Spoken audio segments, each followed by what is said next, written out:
तो दोस्तों स्वागत है तुम लोग आज की इस न्यू वीडियो में, जहां आज हम वापस बात करने वाले हैं हंटर हंटर के बारे में। एंड ये चैप्टर नंबर 344 होने वाला है।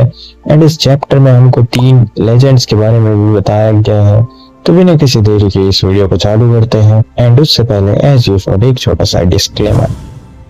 तो दोस्तों ये चैप्टर चालू होता है विद क्रॉपिका, जो अपने मरे हुए दोस्तों की स्कारलेट आइज को देखते हुए अपने मन में सोचता है कि उन्हें कहां से मिली है। जिसमें हमको बताया जाता है एक माफिया की बेटी, एक नेता, एक डॉक्टर, एक धोखेबाज, एक किसान, एक वकील, एक संगीतकार और एक कलाकार, और अब एक राजा का बेटा। मैंने लोगों को धमकाया, बहलाया और फुसलाया भी, यहाँ तक कि उन्हें रिश्वत भी दी, और अब ये सब जल्दी ही खत्म हो जाएगा। जब भी मैंने अपने दोस्तों की आंखें वापस पाई है, तब तक मैंने अपना कुछ न कुछ खोया भी है। तो ये है वो बंदा, वो आखिरी दरिंदा जिसके पास बची कुची सारी आंखें हैं, और वो अभी कहीं छुपा है। एंड इसके बाद क्रॉपिका का छोटा सा फ्लैशबैक, जहाँ वो अपने दोस्त पैरो को याद करके बोलता है, पैरो, ऐसा लग रहा है अब मेरी असली मंजिल की शुरुआत होने वाली है, लेकिन मुझे पता नहीं मैं कहाँ जा रहा हूँ। भले ही वहाँ ना तो कोई ऐसी जगह बची है जहाँ मैं वापस जा सकता हूँ, और ना ही कोई ऐसा बचा है जो घर पर मेरा इंतजार करे।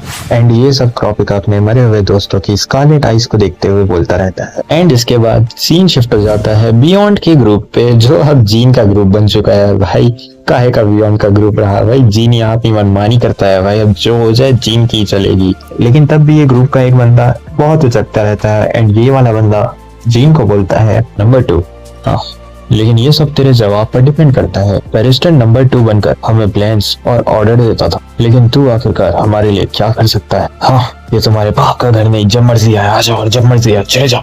आई एंड भाई सॉरी ब्रो इतनी बेकार चीज करने के लिए। लेकिन तभी पापी गुड़िया बैटल स्टैंड से के बोलती है, लड़ाई की तैयारियां पूरी हो चुकी है। एंड ये बंदा भी बोलता है, अगर तू सिर्फ अपने मजे के लिए हमारे साथ मुसीबत खड़ी करने के लिए यहाँ आया है, तो मैं तुझे अभी मिट्टी में मिला दूंगा। एंड इसके बाद जीन 2 उंगली दिखा के बोलता है, तुम दोनों की मतलब सॉरी। एंड इसके बाद जीन बोलता है, कितने में बिकोगे तुम लोग? लिटरली भाई सही में बोलो, कुछ नहीं भाई एम आई। एंड जीन बोलता है, बियॉन्ड तुम्हें जो भी रिवॉर्ड दे रहा है मैं उसका डबल दूंगा, और सुनो सारा पैसा एडवांस में मिलेगा, तो बाकी सब कुछ जैसा चल रहा है वैसे ही ठीक रहेगा। एंड ये सारे लोग चौंक जाते हैं। एंड इनके सब ऊपर से बाउंसर या कुछ समझ में नहीं आता।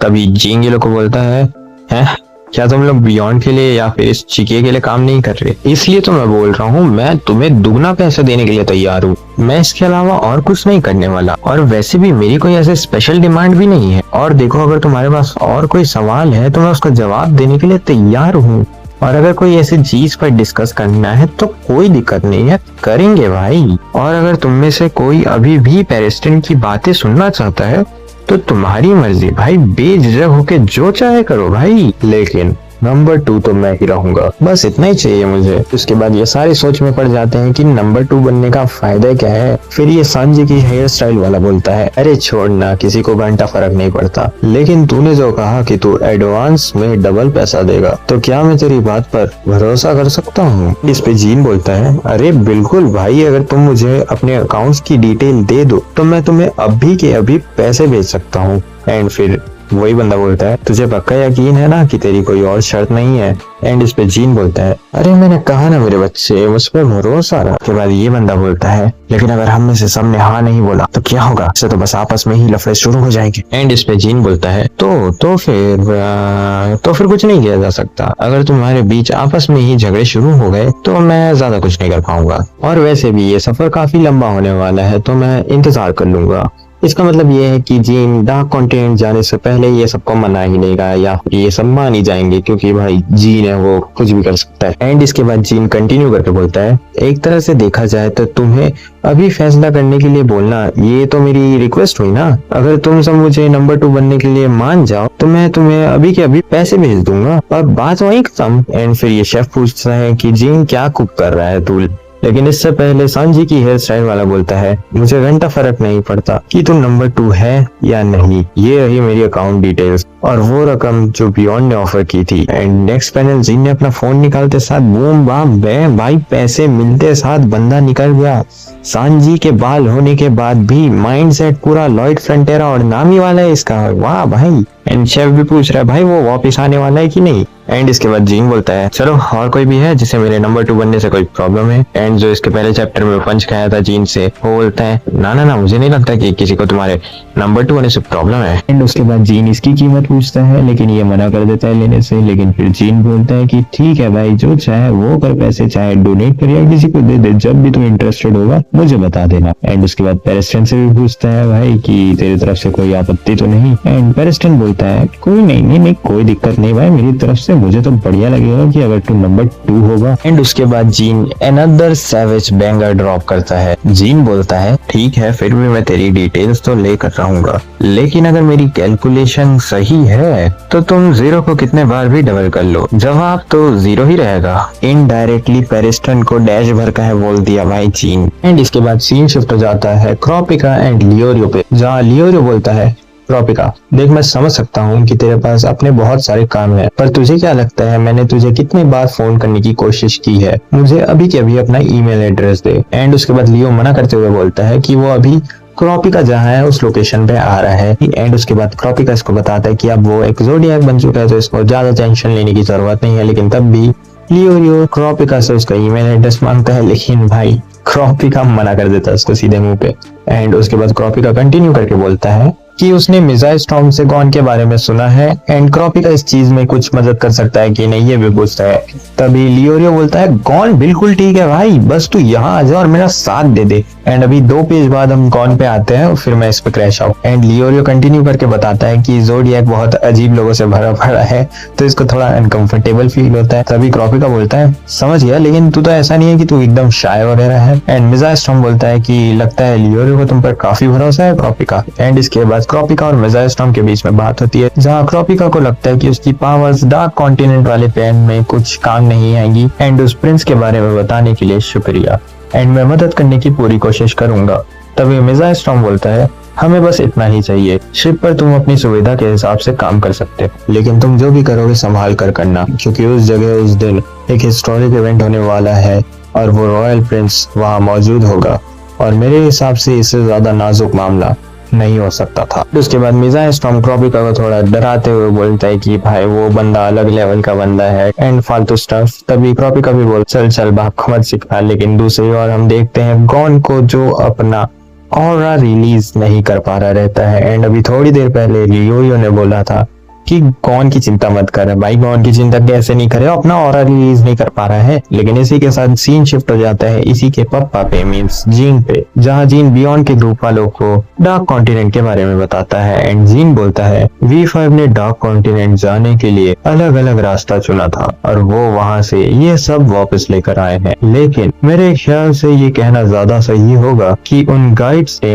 उन्हें ये सब एक वार्निंग के तौर पर वापस लाने के लिए मजबूर किया था। अमर बनाने वाली डिजीज ज़ोबिए, पौधे वाला हथियार ब्रायन, धुएं जैसा दिखने वाला जीव आई, 2 पूंछ वाला सांप हेलबेल और इंसान को पालने वाला मॉन्स्टर पाप, ये पांचों कैमेरा एंड्स की तरह है और इनका डेंजर लेवल कम से कम A या B है। देखो मेरे पास कोई पक्का प्लान नहीं है, लेकिन सबसे बेहतर यही होगा कि उन्हें कैद रखा जाए और उनके पास तब तक न जाया जाए जब तक वो फैले ना हो। इन 5 ग्रेट डिजास्टर में से आई और पाप के शिकार हमारी दुनिया में दिखने लगे हैं। इसका मतलब ये नहीं है कि इंसानियत का अंत अभी होने वाला है। ऐसा लग रहा है कि बियॉन्ड किसी अनजान रास्ते की तलाश में है। मजेदार बात तो ये है कि हमने अभी तक इन 5 में से किसी एक को भी सॉल्व नहीं किया है और पूरी उम्मीद ये है कि वो छठा खतरा भी लेकर आएगा। वैसे ब्यूरो ने उन शिकारों को किसी अंडरग्राउंड फैसिलिटी में रखा हुआ है, जाहिर सी बात है कि सबसे छुपाकर। एंड जीन जो बोलना चाह रहा है 5 में से एक को भी सॉल्व नहीं किया, मेरे को लगता है कि वो ये बोलना चाह रहा है कि उसका क्योर नहीं मिला है शायद से। एंड इसके बाद जीन बोलता है तो कोई और सवाल। एंड हमारा शेफ बोलता है तो वो लोग के पास कोई ना कोई तो वजह होगी ना जिसके लिए वो डार्क कॉन्टिनेंट जाने के लिए इतने उतावले हो रहे हैं। एंड मच्छर बोलता है डॉक्यूमेंट्स के मुताबिक वहाँ खतरे के अलावा और कुछ नहीं है, क्या इन वापस आने वाली चीजों की खोज के पीछे कुछ और भी हो सकता है। इसके बाद शायद जीन बोलता है ऐसे पत्थर जो पानी में डूबने पर बिजली पैदा कर सकते हैं उन्हें ये लोग मुंजन से की कहते हैं। बस एक छोटा सा दाना ही दिन भर में 20,000 किलोवाट तक पावर दे सकता है और ये सब मोबियस लेक के नॉर्थ ईस्टर्न माउंटेन रेंज में पाए जाते हैं। एंड इसका मतलब ये है कि Japan is converting footsteps into electricity. And इसके बाद जीन कंटिन्यू करके बोलता है, और ये इलाका उस इंसानों को पालने वाले मॉन्स्टर पाक कस्बा। एलाइड नेशन ने एक रास्ता ढूंढा और 1000 लोगों की रिसर्च टीम भेजी, पर उनमें से सिर्फ 7 ही जिंदा वापस आ पाए। हमारी दुनिया से वहां जाने के लिए हमें काफी नॉर्थ में जाना पड़ेगा, और वहां पहुंचते ही पेड़ों का एक समुद्र दिखाई देगा, और जब हम लोग लगभग 400 किलोमीटर अंदर जाएंगे तो हमें एक पुरानी लेबिरिंथ सिटी मिलेगी। मैंने सुना है वहां एक ऐसी हर्ब मिलती है जो किसी भी बीमारी को ठीक कर सकती है, लेकिन उस सुनसान शहर की हिफाजत कर रहा है वो प्लांट वेपन ब्रायन, जिसने सहरता फेडरेशन की स्पेशल फोर्सेस को एक पल में निपटा दिया, और सिर्फ 2 लोग ही वहां से वापस आ पाए। और उसके बाद ओरोचिमा यूनियन मोबियस लेक के साउथ ईस्ट हिस्से की तरफ गई थी निट्रो राइस लेने के लिए, जो खेती की उम्र बढ़ा देती है, पर दलदल तक पहुंचने से पहले ही 99% लोग हेलबेल का शिकार बन गए, और वहां से सिर्फ 11 लोग ही वापस आ पाए। और उसके बाद मिम्पो रिपब्लिक ने हंटर एसोसिएशन से मदद मांगी ताकि वो सेंगेन सुई, जिसे हर तरह की लिक्विड पाने का जरिया कहा जाता है, उसे हासिल करने के लिए, पर आखिर में वो नाकाम हुए और सिर्फ 3 लोग ही वापस लौटे, क्योंकि उनका सामना उस धुएं जैसे दिखने वाले चीफ आई से हुआ था। और थोड़ी आपसी बहस के बाद बचे हुए लोग पागल हो गए। मैं जब एसोसिएशन में था तो मैंने ये सुना था कि बियॉन्ड का बाप नेट्रो भी वहाँ अपने दोस्तों के साथ चोरी छुपे गया था, पर इसका कोई पक्का सबूत नहीं है, क्योंकि ये सब नेट्रो ने खुद ही बताया था। एंड उसके बाद हमको ये फ्लैशबैक दिखाया जाता है, भाई first view of dark continent, भाई what are this beast bro. And भाई इसके बाद हम लोग देखते हैं Prime Isaac Netro, Zig Zoldeck and Planet Oddball को। एंड भाई अगर तुम लोग मेरे दोस्तों को बोलोगे कि चल भाई नाके तक चलते, तो वो लोग नहीं जाएंगे। ये कैसे दोस्त है भाई जो सीधा डार्क कॉन्टिनेंट घूमने आ गए भाई।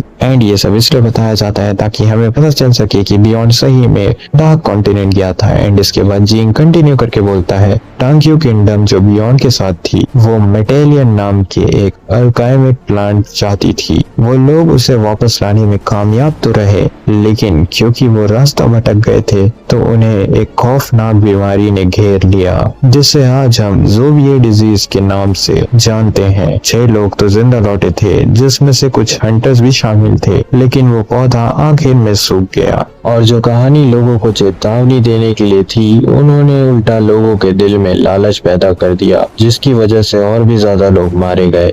इस चीज ने नेट्रो को काफी परेशान कर दिया था, लेकिन अपने बेटे की वजह से वो इस नतीजे पर आए कि उन्होंने डार्क कॉन्टिनेंट जाने पर पाबंदी लगा दी। और ये सब बड़ी आसानी से हो गया क्योंकि उनकी इन्फ्लुएंस बहुत थी V5 पर। एंड फिर हंटर एसोसिएशन के लिए डार्क कॉन्टिनेंट जाना लगभग नामुमकिन था। एंड जीन कंटिन्यू करके बोलता है, माना कि इसमें फायदा बहुत था, पर क्या बियॉन्ड ने तुम्हें बताया था कि इसमें उतना ही ज्यादा खतरा भी है? और ये सब जानते हुए भी क्या तुम लोग चाहोगे? एंड उसके बाद सांजी की हेयर स्टाइल वाला बंदा बोलता है हाँ। एंड ये वापस आ जाता है तो सब हैरान हो जाते हैं कि भाई ये कैसे आ गया वापस। इन लोग को लग रहा था कि ये पैसे लेके निकल गया।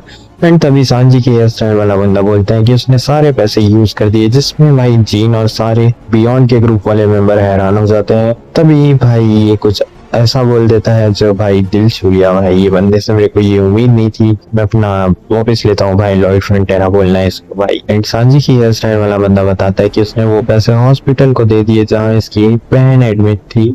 उस हॉस्पिटल को चलाने के लिए पैसों की सख्त जरूरत थी तो इसने दे दिए। एंड उसके बाद ये जीन को थैंक यू करके बोलता है कि अगर ये मर भी गया तो उसको चलेगा, क्योंकि जीन ने जितने पैसे दिए वो इसकी सिस्टर की लाइफ टाइम के लिए काम आ जाएगा। एंड इसको शुक्रिया बोलता है, इसको एज अ नंबर 2 एक्सेप्ट कर लेता है और बोलता है कि भाई अगर जीन तू जा रहा है तो मैं भी जाऊंगा। लेकिन जीन इसमें बोलता है कि सॉरी भाई। ये सुनने के बाद जीन का कोई मन नहीं है भाई कि इसको मरने देने वाला है। एंड अगर जीन ने सोच लिया कि इसको नहीं मरने देना है तो ये बंदा तो पक्का नहीं मरेगा। एंड उसके बाद जीन भी ये बोलता है कि बियॉन्ड से जितना भी पैसा तेरे को रिवॉर्ड के तौर पर मिलेगा उससे तुम नई लाइफ स्टार्ट कर देना। एंड इसके बाद मच्छर एक काम की चीज पूछता है। एंड मच्छर बोलता है बस एक चीज मुझे खटक रही है, तुमने कहा था कि उस वक्त ये पूरी तरह से एक अनजान जमीन थी, तो फिर V5 को कैसे पता कि उन्हें कहाँ जाना है और किस मकसद से? तो क्या इसका मतलब ये है कि उनके पास किसी ऐसे पुराने खिलाड़ी की निशानियां थी जिसके बारे में मैं नहीं जानता? एंड इसके बाद हमें जीन बोलता है, एकदम सही कहा तूने, हर दौर में ऐसे पागल लोग मिल ही जाते हैं। और बाकी चीजों के साथ एक ऐसा बंदा भी था जिसने 300 साल पहले अकेले ही पूरी मोबियस एक्सप्लोर की थी और उसने अपने एडवेंचर्स पर एक किताब भी लिखी। एंड मच्छर ये सुन के हैरान हो जाता है। मच्छर बोलता है, अकेले? एंड उसने बुक भी लिख ली अपने एडवेंचर्स पर। एंड उसके बाद जीन कंटिन्यू करके बोलता है, न्यू कॉन्टिनेंट जनरल के दो हिस्से हैं, एक वेस्ट और दूसरा ईस्ट, लेकिन हमारे पास सिर्फ ईस्ट वाला हिस्सा ही मौजूद है और ना जाने क्यों वेस्ट की एक भी कॉपी मौजूद ही नहीं है।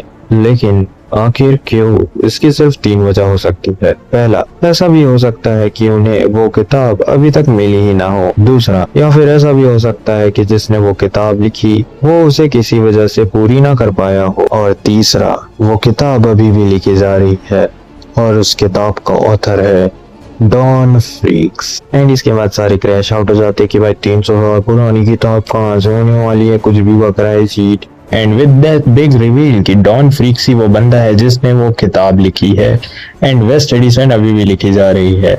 ये सारे सवालों के जवाब क्या पता अगले चैप्टर में मिलेंगे, लेकिन ये चैप्टर तो यहीं पे एंड हो जाता है।